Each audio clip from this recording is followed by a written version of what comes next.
मग बाबासाहेबांचं नाव आहे तो संविधानाला कारणीभूत आहे, त्याला तुम्ही संपवायला निघाले.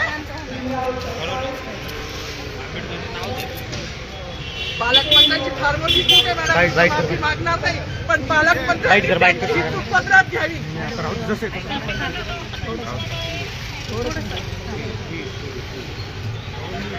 मला मीडियाशी घेणं नाही मॅडम, मला सस्पेंड केलं, मी वाळूंचे गारे उपसी, मी माती काम करीन, पण बाबासाहेबांची ओळख पुसून येणार नाही. मला सस्पेंड करायचं करू शकता मॅडम, बाबासाहेबाला संपवायचं काम करायचं नाही.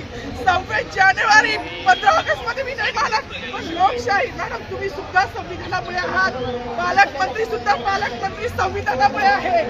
कोणताही जातीभेद नाही, सगळी समानता त्यांनी दिली आहे. बाबासाहेबांचं नाव आता तरी भाषणात येईल, मग तरी भाषणात येईल.